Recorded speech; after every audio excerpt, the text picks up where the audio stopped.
Dangdut merupakan salah satu genre musik populer tradisional Indonesia yang khususnya memiliki unsur-unsur musik Hindustani, yaitu India Utara, Melayu, dan Arab.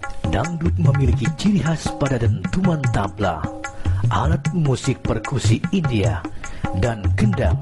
Dangdut juga sangat dipengaruhi dari lagu-lagu musik tradisional India dan Bollywood. Awalnya, musik dangdut dikenal dengan nama Orkes Melayu. Kemudian, dangdut dipengaruhi musik India melalui film Bollywood yang dibawakan oleh Elia Kadam dengan lagu Boneka India.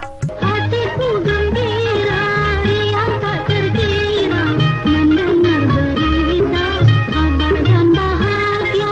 Sehingga terlahirlah sebagai dangdut pada tahun 1968 dengan tokoh utama Rhoma Irama dalam evolusi menuju bentuk musik kontemporer. Sekarang masuk pengaruh unsur musik India, terutama dari penggunaan tabla, dan Arab pada cengkok dan harmonisasi. Perubahan arus politik Indonesia pada akhir tahun 1960-an membuka masuknya pengaruh musik barat yang kuat dengan masuknya penggunaan gitar listrik dan juga bentuk pemasarannya. Sejak tahun 1970-an, dangdut boleh dikatakan telah matang dalam bentuknya yang kontemporer. Sebagai musik populer, dangdut sangat terbuka terhadap pengaruh bentuk musik lain, mulai dari keroncong, langgam, degung, gambus, rock, reggae, pop, bahkan musik dansa, elektronik. Dangdut rohani dapat dianggap sebagai arah lirik khusus seperti album Haji oleh Rhoma Irama. Kami datang memenuhi panggilanmu ya Allah. Pengaruh India juga sangat kuat dalam genre musik dangdut ini, melainkan dari gaya harmoni dan instrumen. Juga dipopulerkan dengan lagu-lagu dangdut klasik yang bertema India yang dinyanyikan oleh penyanyi-penyanyi dangdut populer seperti Rhoma Irama dengan lagunya yang berjudul Tera Jana.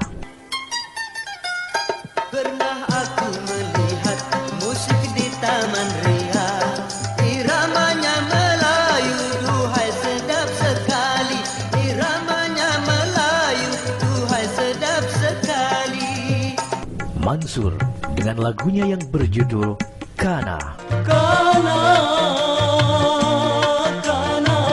engkaulah gadis India. Elia Kadam dengan lagu Boneka India. Boneka cantik, pemimpin nanti, menjadi idola sepanjang. Dangdut sebenarnya telah menjadi musik rakyat di Indonesia dan mengungguli aliran musik lain dalam popularitas. Orang-orang suka menyanyikan lagu-lagunya dengan karaoke, baik untuk diri sendiri maupun saat perayaan sekeluarga. Pegawai di kantor-kantor pemerintahan pusat melakukan senam dengan musiknya sebelum mulai bekerja dan sebagainya. Selain di Indonesia, dangdut cukup populer di Malaysia, meliputi sejumlah nama pedangdut dari Indonesia. Penyebutan nama dangdut merupakan onomatop dari suara permainan tabla yang dalam dunia dangdut disebut gendang, yaitu dari kata Jawa dang dan dut. Awalnya musik dangdut dikenal dengan nama Orkes Melayu. Setelah perubahan musiknya oleh Mas Habi dan lain-lain, sebelumnya istilah dangdut pernah diterapkan pada Orkes Melayu oleh Rhoma Irama dengan dirilisnya album dangdut judul yang sama, yaitu Dangdut pada tahun 1971, di mana dia memasukkan unsur musik rock ke dalam musik Orkes Melayu. Kemudian nama dangdut disematkan pada Orkes Melayu oleh Putu Wijaya dalam majalah Tempo di tanggal 27 Mei 1972 bahwa lagu Boneka dari India ada campuran lagu Melayu, irama padang pasir, dan dangdut India. Sebutan ini selanjutnya diringkas menjadi dangdut saja, dan oleh majalah tersebut digunakan untuk menyebut bentuk lagu Melayu yang terpengaruh oleh lagu India. Qasidah masuk Nusantara sejak agama Islam dibawa oleh para saudagar Arab di tahun 635, kemudian juga saudagar Gujarat di tahun 900 sampai 1200, saudagar Persia di tahun 1300 sampai 1600. Nyanyian qasidah biasanya berlangsung di masjid pesantren dakwah agama Islam. Gambus adalah salah satu musik Arab seperti gitar, namun mempunyai suara rendah. Diperkirakan alat musik gambus masuk ke Nusantara bersama migrasi marga Arab Hadramut yang sekarang menjadi Yaman, dan orang Mesir mulai tahun 1870 hingga setelah 1888, yaitu setelah terusan Swiss dibuka tahun 1870.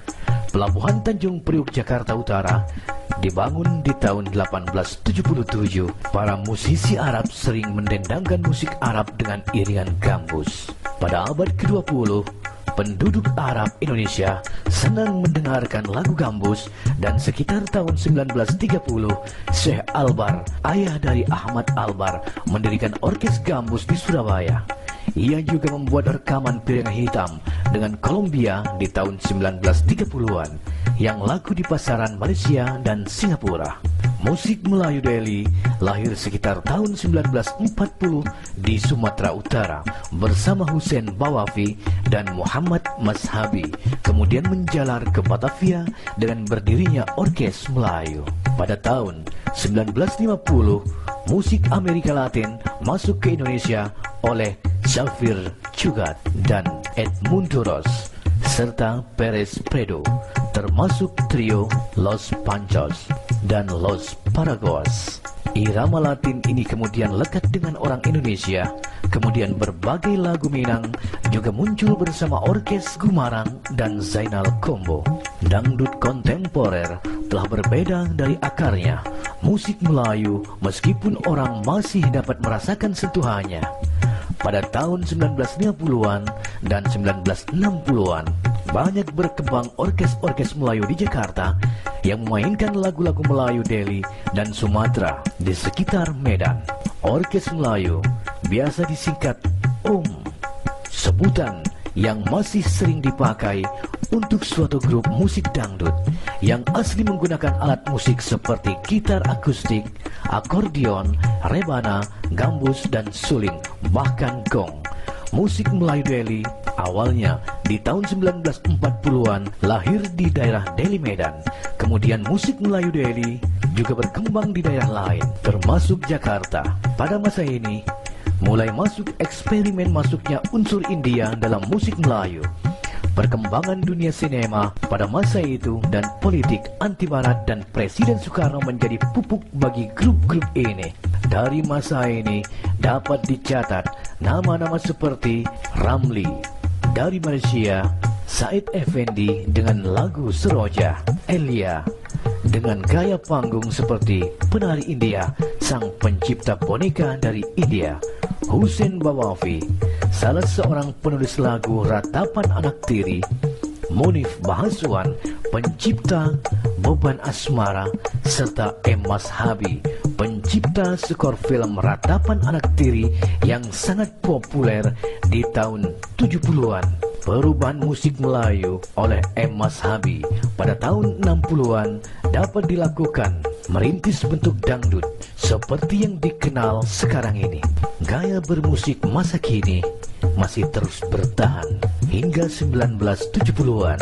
Walaupun pada saat itu juga terjadi perubahan besar di kancah musik Melayu yang dimotori oleh Soneta Group pimpinan Rhoma Irama. Beberapa nama dari masa 70-an yang dapat disebut adalah Mansur S, Ida Lela, A. Raufik, serta Muksin Alatas.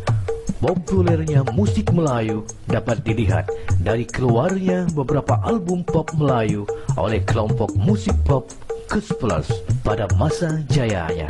Dangdut modern yang berkembang pada awal tahun 70-an sejalan dengan politik Indonesia yang ramah terhadap budaya barat memasukkan alat-alat musik modern barat seperti gitar listrik, organ, elektrik, perkusi, trompet, saksofon, oboe, dan lain sebagainya untuk meningkatkan variasi dan sebagai lahan kreativitas pemusik-pemusiknya. Mandolin juga masuk sebagai unsur penting. Pengaruh rock, yaitu terutama pada permainan gitar, sangat kental terasa pada musik dangdut. Di tahun 1970-an menjadi ajang pertempuran bagi musik dangdut dan musik rock dalam merebut pasar musik Indonesia, hingga pernah diadakan konser duel antara Sunita Group dan God Bless. Praktis sejak masa ini musik Melayu telah berubah, termasuk dalam pola bisnis bermusik. Pada paruh akhir dekade 1970-an juga berkembang variasi dangdut humor yang dimotori oleh pancaran sinar Petromax atau PSP. Orkes ini yang berangkat dari gaya musik Melayu Delhi membantu diseminasi dangdut di kalangan mahasiswa, diteruskan oleh pengantar minum racun atau PMR, dan pada awal tahun 2000-an oleh Orkes Pemuda Harapan Bangsa atau PHB. Salam Rahayu dari kami, Sejarah Nusantara Official.